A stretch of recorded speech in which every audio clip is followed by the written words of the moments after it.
Hello and Fakhar रागले to all of you. मैं हूँ फ़ख़र यूसुफ़ज़ई और आप देख रहे हैं डिबेट विद फ़ख़र। आज की डिबेट में बात करेंगे दो बड़ी इम्पोर्टेंट चीज़ें हैं, एक पाकिस्तान में है, दूसरी इंडिया में है और ताल्लुक दोनों का यूएस से है। पाकिस्तान इस वक्त बहुत सारे क्राइसिस से गुजर रहा है सिक्योरिटी के। आप लोगों को सबको पता है, हमारी वीडियोस भी आप देख रहे हैं, न्यूज़ भी आप पढ़ रहे हैं। सिक्योरिटी सिचुएशन काफ़ी क्रिटिकल है। इसके साथ साथ इकोनॉमिक फ्रंट पे जब हम देखते हैं तो बहुत सारे मसाइल हैं। आईएमएफ वाले इधर बैठे हुए हैं, 10-15 दिन हो गए हैं और रोज कोई नया डंडा लेके और हमारे सरों पे रोज बजा रहे होते हैं। अवाम यानी मैं भी जिसमें शामिल हूँ, जिसको जनता कहते हैं, पाकिस्तानी नेशन, हम लोग परेशान हैं कि भाई हम क्या करें। लाजमी सी बात है, आपने हर चीज करनी है, आपने बिजली का गैस का बिल भी देना है, आपने गाड़ी में पेट्रोल भी डालना है, बाकी भी चीजें होती हैं, लेकिन उसको पूरा कैसे किया जाए ये एक बड़ा गंभीर मसला बना हुआ है। मैं आपको सच बता रहा हूँ कि बहुत क्रिटिकल इशू बना हुआ है और तकरीबन मोस्टली पाकिस्तानियों के लिए, शायद एक 2% कहते हो जो यहाँ से का पी के और डकार नहीं मारते, कहीं बाहर चले जाते हैं, वहां पे उस पैसे का इस्तेमाल करते हैं जो यहाँ से वो लेके गए होते हैं। बट बाकी जो रेस्ट ऑफ द पाकिस्तानी है, उन सब का हाल काफी, मतलब मैं ये कहूंगा मुश्किल से मुश्किल, और बनाया जा रही है। नहीं है कि कोई लोग पहले से ऐसे मतलब रो धो रहे थे, नहीं, पहले भी हमारी जिंदगियां ठीक है गुजर रही थी, ये बिल चिल सब हम देते रहे, कोई ऐसा इशू नहीं था, लेकिन अब जिंदगी लोगों के लिए मजीद मुश्किल की जा रही है। खैर, इस पे बात करेंगे कि ईरान गैस पाइपलाइन, अमेरिका कहता है कि नहीं और पाकिस्तान कहते हैं नहीं जी, हमें उधर से ईरान डंडा मारेगा, तकरीबन 4 से 5 अरब डॉलर का हमें जुर्माना पड़ सकता है, और अगर आप हमें नहीं कर, और हमें एनर्जी क्राइसिस भी है, लेकिन अमेरिका कहते हैं कि नहीं, हमें ईरान नहीं पसंद, हमारी उनसे 36 का आंकड़ा। तो दूसरी तरफ जब हम देखते हैं तो इंडिया मुख्तलिफ चीज़ों में, रशिया से ऑयल लेना हो, S-400 सिस्टम लेना हो, केजरीवाल साहब का एक, मैं बिल्कुल कहूंगा कि एक इंटरनल मैटर है। हमारे यहाँ लोग अरेस्ट होते हैं, अमेरिका में भी होते होंगे, इंडिया में भी होते होंगे, वो पॉलिटिकल भी हो सकते हैं, ब्यूरोक्रेसी के लोग भी हो सकते हैं, कोई और भी हो सकता है, जर्नलिस्ट भी हो सकते हैं। मेरे ऊपर खुद एक केस एज ए जर्नलिस्ट चल रहा है, तो ये चीजें पॉसिबल है, हो सकती है। बट क्या मतलब इसका कि फिर आपको कहा जाएगा कि भाई आप ये ना करें, वो ना करें? क्या अमेरिका हमारे कहने पे कुछ करता है? एक हमारी कोई खातून पकड़ी गई थी, बहुत पुरानी, मैं ये नहीं कहता कि यार मेरे कहने पे उसको छोड़ दो ना, मैंने कभी उसके लिए कोई बात की, लेकिन गालिबन आफिया सिद्दीकी, पाकिस्तानियों ने बड़ा शोर शराबा किया, उन्होंने कभी हमारे कानून के मुताबिक इसको सजा मिली है, छोड़ दें आप इनको, ये प्रेसिडेंट भी कहेगा ना तो हम नहीं छोड़ सकते, नहीं छोड़ी उन्होंने। एक बात करो, एक एग्जांपल दे रहा हूं, इस तरह हो सकती है इंडिया के भी कोई हो, तो why they are interference in Pakistan in India? India ने तो जवाब दे दिया, लेकिन हम क्या करेंगे, ये असल मुद्दा, और ये बात मैंने डॉक्टर साहब से करनी है। डॉक्टर साहब, thank you very much for joining my show. Thank you Fakhar भाई। सबसे पहले आपको आई डोंट नो रदाज मोपाखार कहें या आपको हम कहें मकाम मोका मो, मो, माकाम वैसे बाय द वे तकरीबन होने वाली है अगर हम देखें तो। तो चलिए रदाज मकाम के मकाम पे भी था thank you sir, Fakhar. Thank you, thank you, thank you. तो बहुत शुक्रिया, आपको भी माकाम पखैर कहते हैं और पखैर अगले आपको कहते हैं अपने शो में। Thank you. आपको भी वेलकम मकाम एंड पखर। आपको नमस्ते कहते हैं। नमस्ते मकाम मोपा खैर। खैर थैंक ये यू। देखिए, मैं इसमें ना ये देखिए, ये जो बात मुदाखलत की है, जी इंटरवेंशन की है, या किसी भी प्रकार के आंतरिक मामलों में जिसको हम कहते हैं कि भाई दखल अंदाजी की, ऐसे होता जी नहीं है। होता ये है कि एक उनका, चूंकि वो इंटरनेशनल स्टेज को अमेरिकन अपने आप को प्रेजेंट करते हैं, तो वहां पे कई इंटरनेशनल पत्रकार बैठे होते हैं और जी उन्होंने क्वेश्चन पूछ देना होता है सामने वाले से कि भाई ऐसा हो रहा है इंडिया में, आपका क्या कहना है। तो अब एक अमेरिकन आदमी उसको क्या ही कहेगा, वो ये तो कहेगा नहीं कि भाई I will not answer this question, वो डेमोक्रेटिक है। तो भाई उसने एक दो सेंटेंस के, हाँ भाई वी आर कीपिंग एन आई, हम देख रहे हैं, पता कर लेंगे। तो ये मेरे ख्याल से गवर्नमेंट ऑफ इंडिया ने चूंकि इसका रिस्पांस किया, चूंकि उन्होंने अब ये अमेरिका के लिए भी इजी नहीं था। अब या तो ये हो सकता है कि वो जो पत्रकार महोदय हों, उनको अमेरिका ने प्लांट किया हो, या अमेरिका ने बोला कि भाई तुम ये क्वेश्चन पूछ लेना, या राइट। अगर आउट ऑफ द ब्लू आ जाता कि कोई क्वेश्चन नहीं पूछा गया है और वो जाके कमेंट दे देते तो बात होती। तो अब एक तो अमेरिका के लिए ये भी बात है कि भाई आप उनसे पूछोगे क्वेश्चन तो कुछ ना कुछ तो बेचारे कहेंगे वो। दूसरी चीज ये है कि आप उनको कहना था तो वो ये कह सकते थे कि we are not aware of this matter, और सो नो कमेंट्स। लेकिन उन्होंने जाके कह दिया कि हमने इस पे नजरें बनाए रखी है और हम चाहते हैं कि सिविल राइट्स प्रोटेक्टेड रहे और जस्ट और जुडिशियल फेयर, और वो क्या बोलते बेचारे। लेकिन ठीक है, अब चूंकि उन्होंने डिप्लोमेटिक आंसर दिया था तो इंडिया को फिर कोई और ऑप्शन बचा नहीं। तो उनके जो उनकी जो जूनियर काउंसलेट थी उनको बुलाया गया, कोई महिला थी, मैं उनका नाम भूल रहा हूँ, उनको बुलाया जी, गया और 40 मिनट तक ग्रिल किया गया अमेरिकन काउंसुलेट या एम्बेसी के मेंबर को। This is not a small thing, 40 minutes of grilling. Exactly. So she was given a handful, a mouthful, I would say. But अगर आप देखिए और क्या हो रहा है, अमेरिका का दूसरा सबसे पावरफुल आदमी या दुनिया का पावरफुल आदमी in terms of technology, Bill Gates. या बिल गेट्स ने 40 मिनट का एक इंटरव्यू किया है। 40 मिनट का। मैं सोचिए उस आदमी के पास फुर्सत नहीं होती। बिल गेट्स बहुत मसरूफ़ आदमी है दुनिया का। एग्जैक्टली अरे जी, बड़े बड़े जो हेड ऑफ द स्टेट है वो नहीं मिल पाते बिल गेट्स से। नहीं मिल पाते, बिल्कुल आप ठीक कह रहे हो। सो बिल गेट्स ने मोदी जी को, और देखिए इलेक्शन के टाइम पे बिल गेट्स साहब का देखिए, बेसिकली आप जो लोग अमेरिका को गाली दे रहे हैं वो अमेरिका की ये भी बात देखिए, बेसिकली बिल गेट्स साहब जो है वो प्रचार कर रहे हैं मोदी जी के लिए। भाई पहले देखिए सिंबॉलिक उन्होंने हाँ, क्या किया कि एक चाय वाले को बुलाया, उससे कहा चाय पिलाओ। एग्ज़ैक्टली, ठीक है, तो एग्ज़ैक्टली। ये क्या मैसेज डाल रहा है भाई मोदी जी और चाय वाला, ये बिल गेट्स जो विंडोज को इतना बड़ा, मतलब दुनिया का बिना हुँ, विंडोज के दुनिया काम नहीं कर सकती यार, चल ही नहीं सकता कुछ। कुछ चल ही नहीं सकता। तो वो आदमी पहले वहां पे उनको इंडोर्समेंट दी। अब ये इंडोर्समेंट कम थी कि 40 मिनट का इलेक्शन के समय जब कोड ऑफ कंडक्ट लगा हुआ इंटरव्यू वो ले रहे। ये तो यही जी, काम किया था अक्षय कुमार ने पिछले वाले में। अक्षय कुमार ने उनका नॉन पॉलिटिकल इंटरव्यू लिया था, तो वो बड़ा ट्रोल हुए थे अक्षय हाँ, कुमार कि एग्ज़ैक्टली। ये भी नॉन पॉलिटिकल कि मोदी जी आप आम कैसे चूसते हैं या आम खाते हैं कि नहीं खाते हैं, ये क्वेश्चन पूछे गए थे।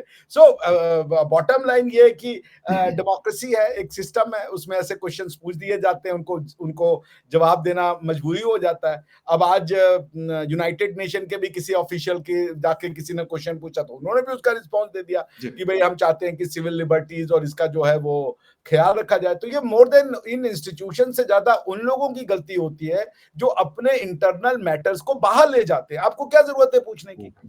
बल्कि मैंने तो पाकिस्तान का ये पढ़ा कि पाकिस्तान में एक रिएक्शन तहरीके इंसाफ की तरफ से ये जी, जी, आया जी। कि ये अमेरिका ने अगर अरविंद केजरीवाल के अरेस्ट पे ये बोला तो पाकिस्तान में इमरान खान साहब अरेस्ट है, उनके उस पर क्यों नहीं बोला भाई? तो पॉइंट ये है कि हमारे आपके लोग चाहते हैं कि वो बोले, इसको समझिए सर जरा। हमारे यहाँ तो मुसीबत ये है कि हमारे यहाँ तो पता नहीं आपके यहाँ का मुझे नहीं पता कि लोग कितनी गाली अमेरिका को देते हैं, लेकिन यहाँ तो अपना फर्ज समझते हैं। लेकिन अगर किसी को लगे कि अगर अमेरिकन वीजा मिल रहा है, मैं आपको यकीन से कह सकता हूँ कि वो एक दूसरे के सर फोड़ देंगे, लेकिन वो कह रहे कि यार वीजा मुझे मिल जाए। यकीन, मैं आपको शर्तियन बता रहा हूँ, गारंटेड कह रहा हूँ। ये पूरा ये सर, यहाँ तक कि हमारे बड़े बड़े ब्यूरोक्रेट, यानी उनके लिए क्या मसला है अमेरिका जाना या यूके जाना या ऑस्ट्रेलिया जाना। वो कहते हैं कि वीजे की खातिर उन्होंने, तस्नीम असलम साहिबा हमारी फॉरेन सेक्रेटरी रही हैं, उनका इंटरव्यू है, उन्होंने बोला कि एक वीजे की खातिर ये उनके लिए क्या क्या काम करते हैं। सर तो अगर वो करते हैं तो फिर तो कुछ भी हो सकता है। लेकिन मैंने कहा गाली देना फर्ज। इत्तेफाक से आज फिर फ्राइडे, तो फ्राइडे को कहते हैं बदुआएं दी जाती है ना मेंबर पे खड़े होके, और पीछे हमारे कहते हैं कि हमारे यंगस्टर्स बैठे होते हैं, वो दुआएं कर रहे होते हैं, या अल्लाह हमारा वीजा लग जाए, भगवान हमारा वीजा लग जाए। ये तो बड़ा कॉन्ट्राडिक्टरी सिचुएशन हो गया, पैराडॉक्स। देखिए हमारे यहाँ ये है कि आपको अमेरिका के लिए गालियां नहीं दिखेगी या अमेरिका के लिए कोई एंटी अमेरिकन सेंटिमेंट नहीं पाया जाता, प्रो अमेरिकन सही, पाया जाता है। सही। अगर सिवाय कम्युनिस्ट को, जो जी, कम्युनिस्ट हैं आइडियोलॉजिकल रीजन से वो अमेरिका से नफरत करते हैं, ठीक है ना। पर मोदी जी ने तो जाकर के ताल ठोक दी थी कि टाइम हैज कम, जब उनका पहला जी, ज्वाइंट एड्रेस हुआ था कांग्रेस के साथ, तो उन्होंने कहा था कि टाइम हैज कम कि India and America should drop their hiccups and embrace each other, क्योंकि एक दुनिया की सबसे लार्जेस्ट और ताकतवर डेमोक्रेसी है, दूसरी ओल्डेस्ट है, और ताकतवर और लार्जेस्ट जी, डेमोक्रेसी बिल्कुल। दोनों ही एक तरीके से हैं। तो बल्कि इसकी वजह से रशिया के और उस समय कंटेम्प्रेरी आप देखें तो कई जो कंट्रियां थी वो हिल गई थी कि भाई ये मोदी साहब कहाँ जा रहे हैं और क्या कर रहे हैं, अमेरिका के इतना क्लोज वो हो गए थे। तो पब्लिक में कोई एंटी सेंटिमेंट ओ कैसे होगा? सारा रात तो आप बोलते हो कि भाई गूगल का इंडियन है, माइक्रोसॉफ्ट का इंडियन है, इसका इंडियन है, उसका इंडियन है, तो कहां से हो जाएगा? अब बिल्कुल सही। बल्कि जयशंकर साहब से अभी किसी ने पूछा कि अमेरिका के लिए जो है ना वेटिंग ऑफ वीजा जो है वो 6 महीने साल भर हो रहा है, वीजा एप्लीकेशन की वेटिंग जी, पीरियड इतनी हो गई जी। है। तो जयशंकर साहब ने कहा कि हमने अमेरिका से बातचीत की है, नंबर ऑफ कॉन्सुलेट खोले और वो खोल भी रहे हैं, और उन्होंने कहा कि अमेरिका ही नहीं और भी कंट्रीज से हम बता रहे हैं। तो देखिए गवर्नमेंट कितनी सेंसिटिव है कि अगर लोग जाना चाहते हैं तो कह रहे हमारे लोगों को लेके भी आओ भैया। तो this is called good diplomacy. वो ये नहीं करेंगे क्यों जा रहे हो अमेरिका, वो कह रहे हैं हाँ यार जाना चाहते हो, वो लोग ज्यादा कॉन्सुलेट नहीं खोल रहे, हम कह बिल्कुल रहे ऐसा खोलो ही। खोलो, हमारे आदमियों को लेके जाओ अंदर। सो एंटी अमेरिकन सेंटिमेंट नहीं है, प्रो अमेरिकन सेंटिमेंट है। लोग अमेरिका से प्यार करते हैं, उसकी लाइफस्टाइल, फ्रीडम, चूंकि हम लोग के वैल्यू सिस्टम सेम है। आप देखिए वो निक जॉनस हैं, क्रिश्चियन हैं, जी, जी। उनकी वाइफ है बिल्कुल, प्रियंका प्रियंका। चोपड़ा जी, तो वो हिंदू हैं। तो वो जब क्रिसमस होता है तो वो लोग चर्च में जाते हैं, सेलिब्रेट करते हैं, बहुत खूबसूरत सीन होता है। उसके बाद अभी होली हो रही थी तो निक जोनस जी के घर पे होली भी सेलिब्रेट की गई। अभी राम मंदिर बिल्कुल। में प्रियंका जी आई थी अपने हस्बैंड के साथ। So this is what we want ना, ब्यूटी ऑफ सेलिब्रेशन ऑफ दो कल्चर, दो ट्रेडिशंस, एक सब सेलिब्रेट करें। मुझे बहुत पर्सनली ना ये अपील करता है ना कि आप ईद भी सेलिब्रेट करो, आप क्रिसमस भी सेलिब्रेट करो, बहुत दिवाली भी अच्छा sir. Celebrate. I that love is this. बिल्कुल, that is the beauty of the society. मैं कहता हूँ कि अगर जो ये चीज़ें जहाँ पे हो रही है ना, वो बड़ी प्रोग्रेसिव सोसाइटी होती है, बड़ी ओपन सोसाइटी होती है और वो बहुत आगे वो लोग जाते हैं, इसमें कोई शक नहीं है। मैं आपने मोहब्बत की बात की कि इंडियन मतलब लव अमेरिका, वैसे पाकिस्तानी भी कम मोहब्बत नहीं करते। सर मैं आपको बता दूँ, अगर किसी अमेरिकन कंपनी में किसी को जॉब लग जाए, तो कुछ भी हो, मतलब आजकल हमारे यहाँ बहुत मेरे इलाके के बहुत सारे लड़के ऐसे हैं जो बहुत हाईली क्वालिफाइड है और वो यहाँ से अमेरिकन कंपनीज के साथ काम करते हैं और बहुत अच्छे पैसे उनको वहां से आते हैं। मैं ये नहीं कहता कि सारे लोग, लेकिन वो कुछ लोग हैं जो ये चूरन बेचते हैं, हालांकि उनके बच्चे भी अमेरिका में पढ़ रहे होते हैं। जो ये बेच रहे होते हैं उनके बच्चे भी अमेरिका में पढ़, लेकिन जो बाकी लोग हैं सर, वो कहते हैं भाई अमेरिका अगर ये गलती कर जाए और मुझे वीजा दे दे तो मैं वापस ना अच्छा, आऊं। ये तो खास बात है अमेरिका की ना, गाली भी दीजिए और जगह भी लीजिए, ये खास बात है अमेरिका की। We have to give it to them ना, इतना तो दीजिए तो अमेरिका को। बिल्कुल ऐसा ही है। तो खैर एनीवे, अच्छा डॉक्टर साहब, ये वाली बात तो हो गई, मतलब रशियन ऑयल, ये सारी चीजें हो गई। अभी मैं एक आर्टिकल पढ़ रहा था, उसमें लिखा हुआ था कि एक मतलब जिसे कहते हैं डीप रिलेशन है यूएस और इंडिया का, लेकिन बहुत सारे चैलेंजेस भी हैं। मतलब इस तरह की बातें अमेरिका, मैं ये नहीं कहता कि अमेरिका आज कोई इस तरह की बातें करता है, अमेरिका ऐसी बातें करता है। सऊदी अरेबिया के हवाले से भी करता है, पाकिस्तान के हवाले से भी करता है, हिंदुस्तान के हवाले से भी हम पढ़ते सुनते हैं, चीन के हवाले से भी पढ़ते सुनते हैं, बाकी दुनिया के कंट्रीज के हवाले से भी उनका अपना एक वो तरीकाकार होता है। लेकिन हम ये तो नहीं कहूंगा मैं कि हम उनको रोक पाते हैं, लेकिन ठीक है, एक जवाब इंडिया ने दे दिया। क्या इंडिया ये कहता है कि बिल्कुल बात ही ना की जाए, मतलब इस सवाल कोई भी हो, मैं ये नहीं कहता कि आपकी जो इंटरनल मैटर्स हैं उसको इंटरफेरेंस की जाए या कुछ, लेकिन बात तो इंटरनेशनली होती है। पाकिस्तान के अंदर अगर कुछ भी होता है, यानी एक जुनेद हफीज साहब एक प्रोफेसर हैं, मुल्तान में ब्लेस्फेमी केस के अंदर वो अंदर है, हम दुआ करें कि वो निकल आए, लेकिन उसके ऊपर यूनाइटेड नेशन में, यूके में, पार्लियामेंट में, अमेरिकन स्टेट डिपार्टमेंट, उनकी स्टेटमेंट्स आती रहती हैं। हालांकि ब्लेस्फेमी लॉ तो पाकिस्तान में बना हुआ है ना, बाकी तो किसी दुनिया के कंट्रीज में आई डोंट थिंक सो क्या है वो, लेकिन वो लोग करते हैं और मैं कहता हूं कि ये इस बात पे तो मुझे खुशी है कि वो ऐसी बातें करते हैं इस हवाले से। नहीं देखिए, सिविल राइट का प्रोटेक्शन तो होना चाहिए। और देखिए फकर भाई, मैं बार बार कह रहा हूँ कि हम सब, और ये देखिए अपील करने लगा है लोगों को। पहले एक समय अपील करता था कि लोग दुनिया को एक जैसा देखना चाहते थे, कि एग्जैक्ट। बस एक ही सब कुछ हो जाए, एक कल्चर हो या एक हो।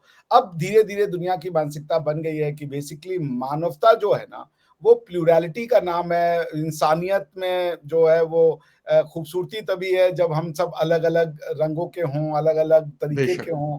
और ये अब it has started appealing people. अब सबसे बड़ा इसका तो मैं ये कहूंगा कि आप इस कमेंट को छोड़िए, जब आप देखिए सऊदी अरेबिया के प्रिंस जो मतलब मोहम्मद बिन सलमान साहब हैं, जी। अगर मेरे बस में होता तो मैं उनको तो कोई नहीं, इंटरनेशनल अवार्ड तो यार दे ही देता अब तक। तो सही। मतलब that man has got the real vision. क्योंकि वो जिस परिस्थिति में मोहम्मद बिन सलमान साहब काम कर रहे हैं और जिस समाज में बैठ के वो काम कर रहे हैं, वो दुनिया का टफेस्ट काम कर रहे हैं। बेशक। ठीक है ना, अभी बेशक। उन्होंने इंटरनेशनल ब्यूटी पेजेंट में यस। सऊदी अल अरेबियन। खतानी को भेजा है जी। और तो हम उनको देखिए, कंग्रेचुलेशन कहेंगे सर। पत्नी बिल्कुल हमारी वीडियो देखते हैं या नहीं देखते, लेकिन हम उनको कंग्रेचुलेशन कहेंगे और हम कहेंगे best of luck, keep it up, ये भी साथ बेस्ट ऑफ बोलेंगे। Luck, keep it up.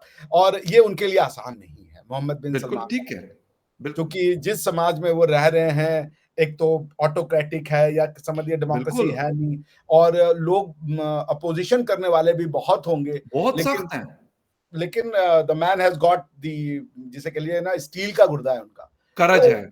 हाँ, मैं बहुत बहुत दमदार आदमी है, और वो जबकि इज़राइल और ये चल ही रहा है, अभी भी गाज़ा वाला एक्शन बिल्कुल, कंटिन्यूड है। बिल्कुल, उसके बीच में इतना बड़ा बोल्ड डिसीजन ले लेना, बेशक, तो आप सोचिए कि मोहम्मद बिन सलमान साहब क्या विजन रखते हैं। और ये छोटे लोगों के समझ में आएगी नहीं ये विजन, कि वो दुनिया को किस तरफ ले जा रहे हैं। आने वाले समय में दुनिया में जो पीस आने वाली है ना, जो हम मुझे दिखता है कि आगे का 40-50 साल हम लोग से अच्छा समय हमारे जो बच्चे आएँगे, यंग जनरेशन आएगी, वो देखेगी। मैं आपको ये गारंटी लिख के दे रहा हूँ। उसका कारण है ये जैसे इन जैसे लीडर्स का आना। ठीक है ना? ठीक है, इधर थोड़ी बहुत घटनाएँ देखिए हर समाज में होती हैं, उसको हम आप रोक नहीं सकते। बिल्कुल, लेकिन पॉइंट ये हो जाता है कि जब आप घटनाओं के कारण का निवारण करना शुरू कर देते हैं ना, तो फिर देन बिल्कुल, दैट्स इट। ठीक है ना? एग्ज़ैक्टली, तो अब कैंसर तो होगा ही, कोई मरेगा ही कैंसर से। लोग डेंगू बिल्कुल, से भी मरेंगे, लोग कॉलरा से भी मरेंगे। एग्ज़ैक्टली, पॉइंट ये है कि आपने डेंगू, कॉलरा और कैंसर को अलग-अलग आइडेंटिफाई किया है और उनकी एग्ज़ैक्टली, मेडिसिन आप दे रहे हो। दिस इज़ व्हाट बिल्कुल। What counts. तो मैं फिर से कहूँगा कि ये कमेंट्स आएँ या ना आएँ, लेकिन इस तरीके के लीडर्स जिन्होंने इंसानियत को, मानवता को, ह्यूमैनिटी को एम्ब्रेस किया है, जो प्रोग्रेसिव है, जो दुनिया को एक साथ ले जा दे एक जी, एक साथ देखना चाहते हैं। टेक्नोलॉजी में जो वो कर रहे हैं, आप देखिए सऊदीया का रोबोट आया। हालाँकि ये बात या अलग है कि उस रोबोट ने भी किसी महिला के साथ कुछ बिल्कुल, थोड़ी बहुत आदत पड़ ही एग्ज़ैक्टली, जाती है। बिल्कुल, एग्ज़ैक्टली, तो लेकिन विज़न है। मोहम्मद बिन बिल्कुल। सलमान साहब के पास विज़न है। The man is visionary. तो फिर ऐसे छोटे-मोटे कमेंट्स कोई क्या दे रहा है, उसका अच्छा, कोई फ़र्क नहीं। डॉक्टर साहब थोड़ा-सा पाकिस्तान की तरफ और पाकिस्तान-ईरान गैस पाइपलाइन एक बड़ा इम्पोर्टेंट इश्यू है। पाकिस्तान के लिए मैं ये कहूँगा कि ज़िंदगी-मौत का मसला है। मैंने आपको इंट्रो में जिस तरीके से बताया कि बड़े मुश्किल हालात हैं। यानी गैस के हवाले से अगर मैं आपको बता दूँ कि छोटे-छोटे घरों के जहाँ पे 1000-1500 से ऊपर का बिल नहीं आता था, 50-50 हज़ार के बिल आए हैं। ठीक है? तो हमें तो परेशानी है, अमेरिका की परेशानी और होगी, उनकी परेशानी है कि ईरान में पता नहीं ये नहीं है, वो नहीं है, लेकिन हमारी परेशानी और है। जिस तरीके से जयशंकर साहब ने कहा था कि आपकी प्रॉब्लम दुनिया की प्रॉब्लम और मेरी प्रॉब्लम अपनी प्रॉब्लम मेरी, इन किसी की आपकी प्रॉब्लम नहीं नहीं। होगी। तो सर हम तो परेशान हैं, हम सच में बहुत क्रिटिकल सिचुएशन से गुज़र रहे हैं। लेकिन अमेरिका कहते हैं कि नहीं जी हम सैंक्शन मज़ीद लगा देंगे, दूसरी तरफ ईरान कहता है कि अगर आप नहीं करेंगे तो हम आपके ऊपर फाइन ठोक देंगे और वो हो जाएगा वो क्योंकि उनका केस बड़ा स्ट्रांग है। हम तो बड़े वीक पोजीशन पे है ना दोनों तरफ। एक तरफ अमेरिका हमें दबा रहा है, दूसरी तरफ ईरान से हम ये डरे हुए हैं कि यार गैस हमें चाहिए भी और हम ले भी नहीं सकते और दीवार के साथ उन्होंने पाइप लगाई हुई कहते हैं भाई ले जाओ, ले जाओ, ले जाओ। तो सर ये क्या मतलब ये इस चीज़ों को क्यों नहीं हम ठीक कर पा रहे होते? वजह क्या आपको नज़र आती एक शेर है कि लम्हों में खता की थी और सदियों। है? वाह! ज़बरदस्त, आप समझ रहे हैं? ज़बरदस्त, ज़बरदस्त। तो पॉइंट यही है कि वो कुछ फाउंडेशनल प्रॉब्लम थे, लेकिन मैं ये कहूँगा पाकिस्तान के लोगों से या जी। पाकिस्तान से कि वाक़ई में आप अपने लोगों की ज़िंदगी को ऐसा म बिकॉज़ प्रॉब्लम तो इन्फ्लेशन है ना, कि 10,000 रुपए यस 1,000 की बिल्कुल, बिजली एब्सोल्यूटली राइट। 1,000 की बिजली का आप प्राइस दे रहे हो, 50,000 रुपए या 10,000 रुपए, तो आदमी बिल्कुल, क्या खाएगा? मतलब उसकी क्या राइट, सेविंग होगी? मतलब वो एग्ज़ैक्टली। तो जो ला रहा है वो उसका तो बिजली पानी में चला जा रहा है, तो वो सिर्फ सेव इसी में कैसे जा होगा? रहा है सर, इसी में जा रहा है। बिल्कुल सही कह रहे तो हैं। पाकिस्तान को एक स्टैंड तो लेना पड़ेगा, कि पाकिस्तान को स्टैंड ये लेना पड़ेगा कि भाई अब सबसे पहले कुछ स्ट्रक्चरल चेंजेस करने पड़ेंगे, चाहे वो इंटरनल हो, एक्सटर्नल की चिंता ना करें आप। स्ट्रक्चरल चेंजेस पहले आप पॉपुलेशन को इमीडिएटली कंट्रोल करें, दैट्स द फर्स्ट रीजन। या दूसरा, आप इमीडिएटली जितने कॉन्ट्रैक्ट्स हैं, आप अमेरिका से कहें कि हमने भैया कॉन्ट्रैक्ट साइन किया, we have to honour it. आप हमें आप ऐसी जगह नहीं पहुंचा सकते कि आगे कुआं पीछे खाई। आपके ईरान हाँ, से बिल्कुल, प्रॉब्लम है, हमारे नहीं है ईरान से प्रॉब्लम। बात बिल्कुल, खत्म हो गई। ठीक है ना? आप तो हमारी समस्या तो नहीं लड़ रहे हो, आप हमारी बिल्कुल, समस्याओं पे तो आ नहीं रहे हो, आप तो हमारे लोगों को खाना नहीं दे रहे हो। हम क्यों एग्ज़ैक्टली, आपकी बात सुने? अगर आपको सैंक्शन लगाना है लगाओ, we are ready to face that, but we will honour this commitment.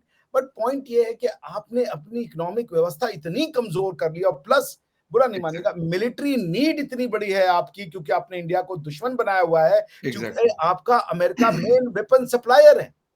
America exactly, सिर्फ आपके फाइनेंशियल पेज को कसने का ताकत नहीं रखता, वो आपके आर्म्स एंड एम्यूनिशन का भी जो है यस, सप्लाई रोकने की ताकत रखता है। तो बिल्कुल। अगर आपके पास ये F-16 नहीं होगा, ये बड़े-बड़े वेपन्स नहीं होंगे, तो फिर क्वेश्चन आएगा कि आप कैसे ये लोगों को ये दिखाओगे कि हुँ, हमारी इतनी बड़ी डिफेंस की कैपेसिटी है। एग्ज़ैक्टली, पॉइंट मैं ये कह रहा हूँ कि स्ट्रक्चरल चेंजेस करने पड़ेंगे।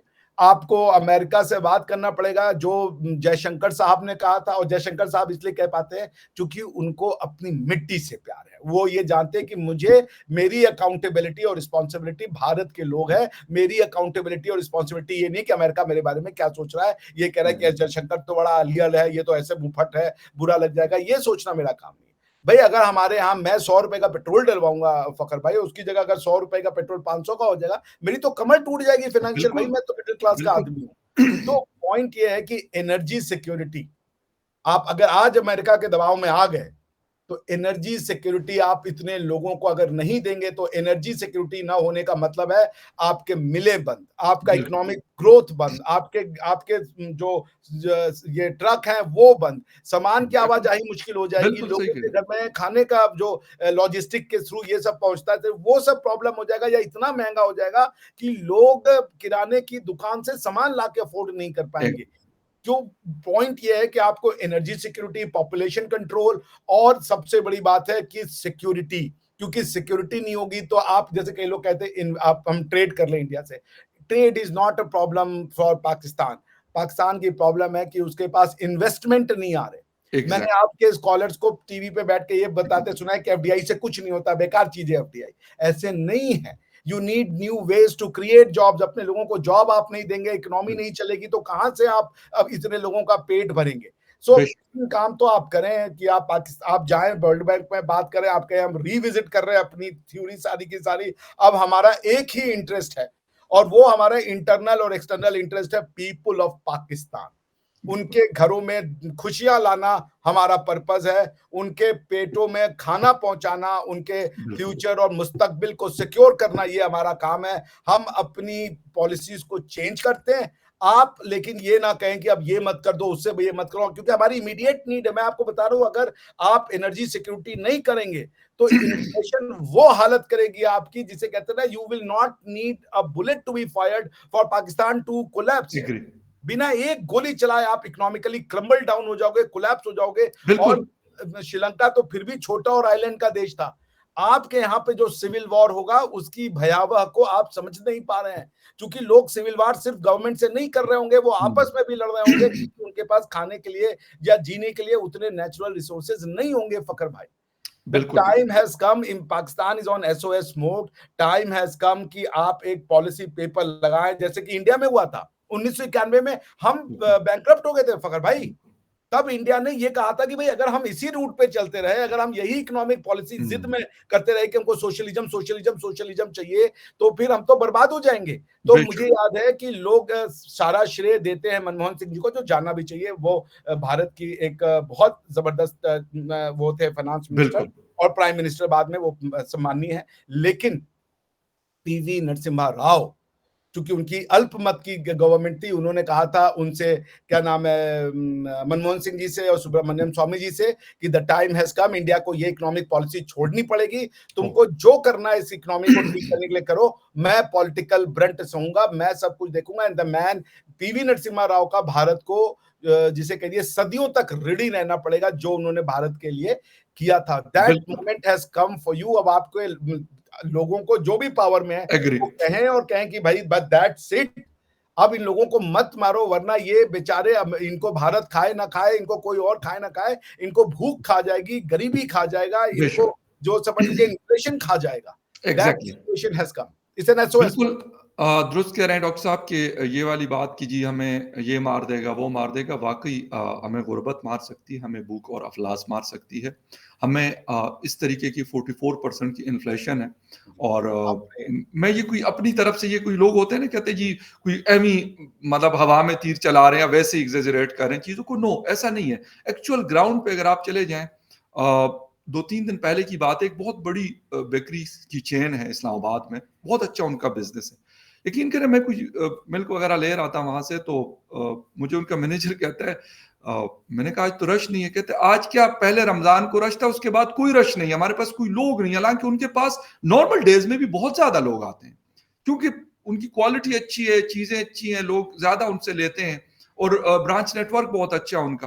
तो अब यकीन करें कि मैं उसकी बात सुन के हैरान हो गया। मुझे कहते कि पता नहीं, मैं तो मतलब यहाँ पे होता हूँ तकरीबन हमारा 16-18 घंटे ही हमारा बिजनेस चल रहा होता है, लेकिन इसके बावजूद कोई काम नहीं हो रहा।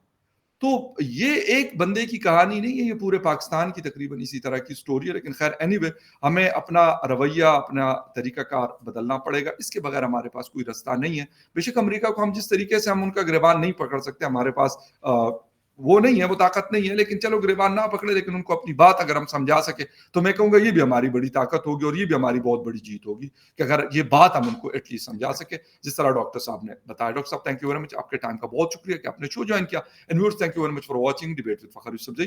किसी और डिबेट में आपसे फिर मुलाकात होगी, तब तक के लिए take care. Da khode pa ma thank you.